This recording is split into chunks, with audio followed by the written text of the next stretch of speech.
Okay, so first up, Chuck O'Dale, just back from his travels. There you go, Chuck. Thanks, Brian. Great. Yeah, we just got back, and Brian offered to give me a couple of minutes, so here I am.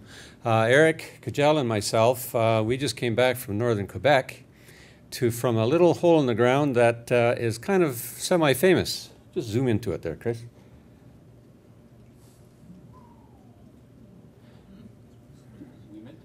Yeah, just back out. You see where it's from. We're exactly where we were. So Eric and I flew up to that general area in my little airplane. Now, what you have to realize is every one of these images you're just seeing now, all these maps, it looks like a map. Chuck took all of these over here. Yeah. I didn't think that Cessna would get quite that high. We had a real good thermal that day. But we had a trip of a lifetime, I'll tell you.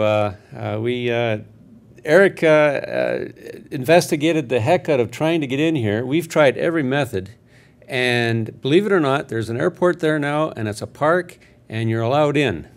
So the park, or the airport itself, is right about where Chris's hand is there. It's not on the Google Earth yet. They haven't updated it.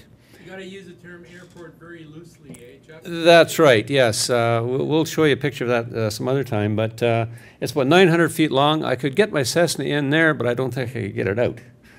But that walk, what I'm going to show you in a bit, was from our campsite, right where the airport was. Eric and I stayed out in the tent, minus, well, my water froze one night. And from there to the lip, and then around and back is just over 19.38259 kilometers, but who counts? What you don't see in there is the Boulder Field we had to walk across. Yeah, it was pretty interesting. Okay, next one, please, Chris. Or I can do it, can I? Yeah, there's the Boulder Field on the rim itself. It just gives you an idea of how big this crater is. These are people over there, and I'm standing here. We're going down, this is about 50 feet down. I'm looking almost straight down this little ravine here.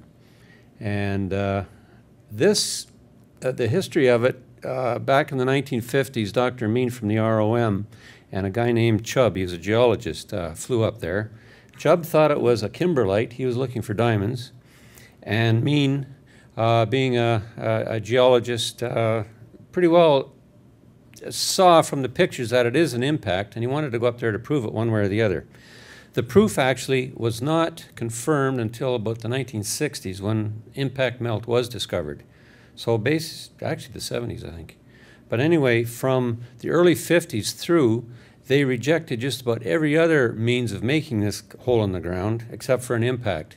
And they finally did resolve that it is an impact from the impact melt. Argon dating 1.4 million years. But from here, try to throw a rock into the crater. I've done it. Eric has it proof on the video, and the rock got about here. I'm getting a little bit older. Let's see, next one, please. So here's, we're walking, the cliff, you can see the slope of the cliff here. We're actually walking down to the crater, not the floor. The floor, again, is as deep as the rim is high type of thing. So the water's about halfway. It's actually the deepest lake in Quebec. And we're walking down, there is rumors that it's the second clearest lake in the world, and I just wanted to prove it for myself. So down we went. Next one. Oops, not that one, sorry. This one I took just to give you an appreciation of, from the top of the rim, if I stood there, I could not see the crater and I could not see the outside. From this peak I was on right here, it was about the only time you could actually see the inside of the crater and the outside. It just gives you an idea of the magnitude of the rim here. And again, the depth of the water is from that peak, from that water down again. So it is a very, very deep. Research has been done on the floor, digging through the sedimentary layers of the history, the geologic and the climate history of our area for the last thousands of years or so. Because the glaciers never touched that, they actually skimmed over it. So that's pristine sediment down there they can research. Next one. Yeah, here's the lake itself. Look how clear it is. Now, as I said, it's the second clearest lake in the world. The other one, probably the sixth decimal place, is clearer. It's in Japan. But this is crystal clear. Though this here is about 10 feet deep. Wow. Yeah, it just blew me away. Go swimming? Oh, actually, one of our hikers took his boots off and put his feet in the water just to cool off, and it was too painful. It was about 5 seconds. That was it. Foop, out he came. It's just barely above 0 degrees Celsius. Next one, please. And this is an idea of the rock field that we had to climb over. I'm looking straight down into the crater from here. Now this is a Talus Slope, which is 25 degrees or so, about the most stable you can get naturally. If you just drop a bunch of rocks and they'll form into a pillar or a pyramid. Well, this is the wall of the pyramid, almost straight. It's almost, I'd have to go down on all fours. You can't walk down on 2 legs. And these rocks are very unstable. Some of them, you touch them and they'll just fall down, so it's very dangerous to climb down this. I think that's the last one. Is that the last one? Oh, there we go. And this is an idea, looking along the crater, how steep that actually is.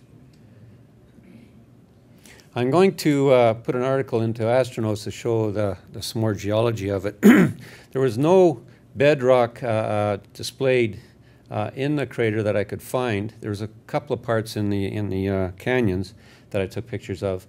But about 5 kilometers away from the crater, I found a bedrock area. If you notice in the Gatineau, you see a nice piece of bedrock. It's all nice and smooth in that. Well, this one was shattered from the impact, and it was about 8 kilometers away. It gives you a very good indicator of the power of these things when they hit. 1.4 million years ago. Anyway, Is the Boulder Field related to the impact, or is that just from glaciers? that's a good question. Now, the Boulder Field itself is just local. It's spread around, and it may be about 10 kilometers away. It's just tundra. So the Boulder Field is local rocks that were probably shattered from the impact.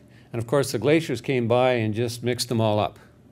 So what you're seeing there is a talus slope of the glacier melt. The glaciers, as they come, they pick up the shattered rock and move them around a few feet or a few kilometers. So this type of boulder field was from our campsite to here. So Eric and I had to climb over all these boulders to get here. And that in itself is, well, it's 2 miles. And it was a hike in itself. But this is very dangerous climbing down. Where I showed you that we climbed down to get to the clear water was about the only place in the crater you could safely walk down to. But walking around that was an adventure of a lifetime. And Eric, thanks for organizing it for us. Great stuff. Thank you very much.